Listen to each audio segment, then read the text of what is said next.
ಸರಳ ಕನ್ನಡ ಸುಲಭ ವ್ಯಾಕರಣ ತರಗತಿಗಳಿಗೆ ಸ್ವಾಗತ. ಇದೇ ಮೊದಲು ಬಾರಿಗೆ ನಮ್ಮ ಚಾನೆಲ್ನ ನೋಡ್ತಾ ಇದ್ದರೆ ಸಬ್ಸ್ಕ್ರೈಬ್ ಮಾಡ್ಕೊಳ್ಳಿ. ಕಳೆದಂಥ ಎಲ್ಲ ತರಗತಿಯನ್ನು ಕೂಡ ವೀಕ್ಷಿಸಿ ಅಂತ ಹೇಳ್ತಾ ಸುಮಾರು 40ಕ್ಕೂ ಹೆಚ್ಚು ವಿಡಿಯೋಗಳನ್ನು ನಾವು ವ್ಯಾಕರಣಾಂಶಗಳನ್ನು ಪ್ರಸ್ತುತಪಡಿಸಿದ್ದೀವಿ. ಆ ಎಲ್ಲ ವ್ಯಾಕರಣಾಂಶಗಳನ್ನು ಕೂಡ ಗಮನಿಸಿ. ಅಲಂಕಾರವನ್ನು ಮಾಡಿ ಅಂತ ಪದೇ ಪದೇ ಕೇಳ್ತಾ ಇದ್ರಿ. ಹಾಗಾಗಿ ನಾವು ಉಪಮಾಲಂಕಾರ ಆಗಲೇ ಆಗಿದೆ, ರೂಪಕಾಲಂಕಾರ ಕೂಡ ಆಗಿದೆ. ದೃಷ್ಟಾಂತ ಅಲಂಕಾರನ ಕಳೆದ ತರಗತಿಯಲ್ಲಿ ತಿಳಿಸ್ಕೊಟ್ಟಿದ್ವಿ. ಇವತ್ತಿನ ದಿನ ನಾವು ಅರ್ಥಾಂತರ ನ್ಯಾಸ ಅಲಂಕಾರದ ಬಗ್ಗೆ ತಿಳ್ಕೊಳ್ಳೋಣ. ಮೊದಲಿಗೆ ಅರ್ಥಾಂತರ ನ್ಯಾಸ ಅಲಂಕಾರ ಅಂದರೆ ಏನು ಅಂತ ತಿಳ್ಕೊಳ್ಳೋಣ. ಅರ್ಥಾಂತರ ನ್ಯಾಸ ಅಲಂಕಾರ ಅಂತಂದರೆ ಒಂದು ಸಾಮಾನ್ಯ ವಾಕ್ಯ ಇರುತ್ತೆ, ಇನ್ನೊಂದು ಯಾವ ವಾಕ್ಯ ಇರುತ್ತೆ? ವಿಶೇಷವಾದ ವಾಕ್ಯ ಇರುತ್ತೆ. ಎರಡು ವಾಕ್ಯಗಳಿರುತ್ತೆ. ಗಮನಿಸಿ, ಉಪಮಾಲಂಕಾರವನ್ನು ಹೇಳಿದ್ದೆ. ಉಪಮಾಲಂಕಾರದಲ್ಲಿ ಎರಡು ವಸ್ತುಗಳ ನಡುವೆ ಏನಿರುತ್ತೆ? ಹೋಲಿಕೆ ಇರುತ್ತೆ. ರೂಪಕಾಲಂಕಾರದಲ್ಲಿ ಎರಡು ವಸ್ತುಗಳ ನಡುವೆ ಏನಿರುತ್ತೆ? ಅಭೇದವನ್ನು ಹೇಳಲಾಗಿರುತ್ತೆ. ಅದೇ ದೃಷ್ಟಾಂತಾಲಂಕಾರದಲ್ಲಿ ಎರಡು ವಾಕ್ಯ ಇರುತ್ತೆ, ಒಂದು ಬಿಂಬ ಮತ್ತೊಂದು ಪ್ರತಿಬಿಂಬ ಥರ ಇರುತ್ತೆ. ಎರಡು ವಾಕ್ಯಗಳಿದ್ರೆ ಒಂದು ಬಿಂಬ ಥರ ಇರುತ್ತೆ, ಮತ್ತೊಂದು ಅದೇ ಥರ ಇರುತ್ತೆ, ಪ್ರತಿಬಿಂಬ ಥರ ಎರಡು ವಾಕ್ಯಗಳಿರುತ್ತೆ. ಆದರೆ ಅರ್ಥಾಂತರ ನ್ಯಾಸಾಲಂಕಾರದಲ್ಲಿ ಬಿಂಬ ಪ್ರತಿಬಿಂಬ ಥರ ಇರೋದಿಲ್ಲ. ಒಂದು ಸಾಮಾನ್ಯ ವಾಕ್ಯ ಆಗಿರುತ್ತೆ, ಇನ್ನೊಂದು ಯಾವ ವಾಕ್ಯ ಆಗಿರುತ್ತೆ? ವಿಶೇಷವಾದ ವಾಕ್ಯ ಆಗಿರುತ್ತೆ. ಒಂದು ವಾಕ್ಯವನ್ನ ಇನ್ನೊಂದು ವಾಕ್ಯ ಸಮರ್ಥನೆ ಮಾಡ್ತಾ ಇರುತ್ತೆ. ಹೇಗೆ ಅಂತ ನಾವು ಉದಾಹರಣೆಗಳ ಮೂಲಕ ತಿಳ್ಕೊಳ್ಳೋಣ. ಉದಾಹರಣೆ ಒಂದನ್ನ ಗಮನಿಸಿ. ರಮೇಶನು ಪರೀಕ್ಷೆಯಲ್ಲಿ ಪ್ರಥಮ ರ್ಯಾಂಕ್ ಗಳಿಸಿದನು. ಯಾರು ಪ್ರಥಮ ರ್ಯಾಂಕ್ ಗಳಿಸಿದ್ದು? ರಮೇಶ ಅನ್ನುವಂಥ ಒಬ್ಬ ಹುಡುಗ ಪ್ರಥಮ ರ್ಯಾಂಕ್ ಗಳಿಸೋದು ಸುಲಭನಾ?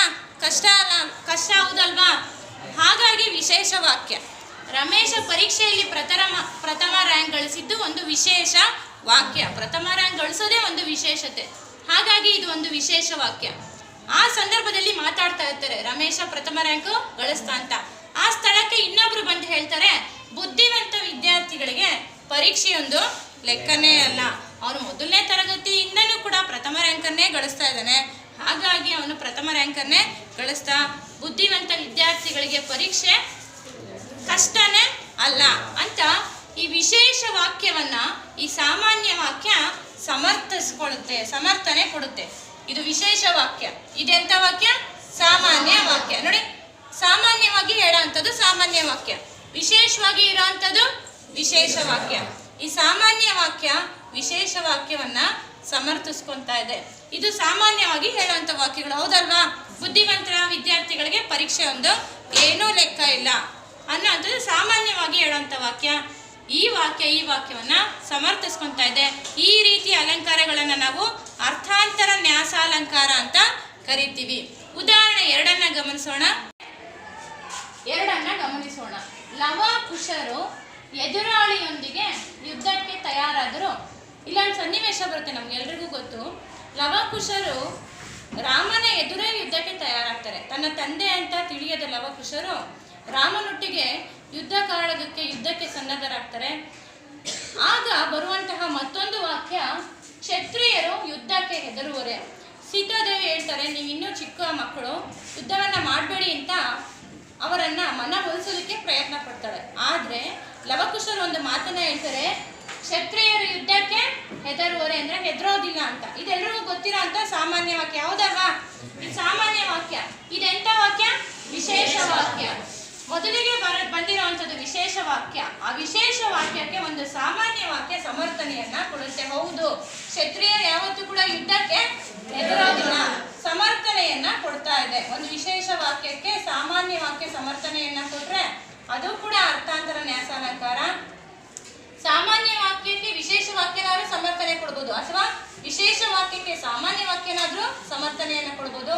ಮೊದಲನೇ ವಾಕ್ಯ ಯಾವ್ದು ಬಂದಿರುತ್ತೋ ಅದಕ್ಕೆ ಎರಡನೇ ವಾಕ್ಯ ಸಮರ್ಥನೆಯನ್ನ ಕೊಡ್ತಾ ಇರುತ್ತೆ. ಒಟ್ಟಾರೆ ನಾವು ಒಂದು ಅಂಶವನ್ನ ಗಮನಿಸಬಹುದು. ಮೇಲಿನ ವಾಕ್ಯ ವಿಶೇಷ ವಾಕ್ಯ, ಇದು ಸಾಮಾನ್ಯ ವಾಕ್ಯ, ಇದು ಇದಕ್ಕೆ ಸಮರ್ಥನೆಯನ್ನ ಕೊಡ್ತಾ ಇದೆ. ಲವಕುಶರು ಇಬ್ರು ಕೂಡ ಕ್ಷತ್ರಿಯ ಅಂಶದಲ್ಲಿ ಹುಟ್ಟಿದಂಥವ್ರು.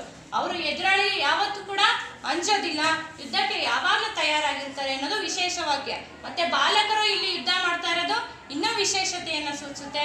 ಹಾಗಾಗಿ ಒಂದು ಸಾಮಾನ್ಯ ವಾಕ್ಯ ಬರುತ್ತೆ, ಕ್ಷತ್ರಿಯರು ಯಾವತ್ತೂ ಕೂಡ ಯುದ್ಧಕ್ಕೆ ಹೆದರೋದೇ ಇಲ್ಲ, ಅದು ಎಲ್ರಿಗೂ ಗೊತ್ತಿರುವಂಥ ವಿಷಯ, ಅದು ಸಾಮಾನ್ಯವಾದಂಥ ವಿಷಯ. ಹೀಗಾಗಿ ನಾವು ಎರಡನೇ ಉದಾಹರಣೆಯಲ್ಲಿ ನೋಡ್ಬೋದು. ಯಾವ ಅಲಂಕಾರ ಇದು? ಅರ್ಥಾಂತರ ನ್ಯಾಸಾಲಂಕಾರ ಅಂತ ಕರಿಬಹುದು. ಎರಡು ವಾಕ್ಯಗಳಿರುತ್ತೆ, ಒಂದು ಸಾಮಾನ್ಯ ಒಂದು ವಿಶೇಷ ವಾಕ್ಯ ಇದ್ರೆ ಯಾವ ಅಲಂಕಾರ? ಅರ್ಥಾಂತರ ನ್ಯಾಸಾಲಂಕಾರ. ಈ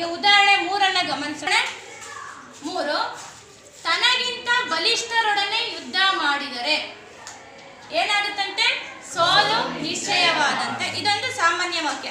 ಎಲ್ರಿಗೂ ಗೊತ್ತಿರೋ ಅಂಥ ವಿಷಯನ ನಾವು ಸಾಮಾನ್ಯ ವಾಕ್ಯ ಅಂತ ಕರಿತೀವಿ. ಎಲ್ರಿಗೂ ಸಾರ್ವತ್ರಿಕವಾಗಿ ಗೊತ್ತಿರೋ ಅಂಥ ವಾಕ್ಯ ಹೌದಾ ಅಲ್ವಾ? ನಮ್ಗಿಂತ ಬಲಿಷ್ಠರಾಗಿರೋ ಜೊತೆಗೆ ನಾವು ಯುದ್ಧ ಮಾಡಿದ್ರೆ ಏನಾಗುತ್ತೆ? ಸೋಲು ಖಂಡಿತವಾಗಿ ನಿಶ್ಚಯವಾದಂತೆ.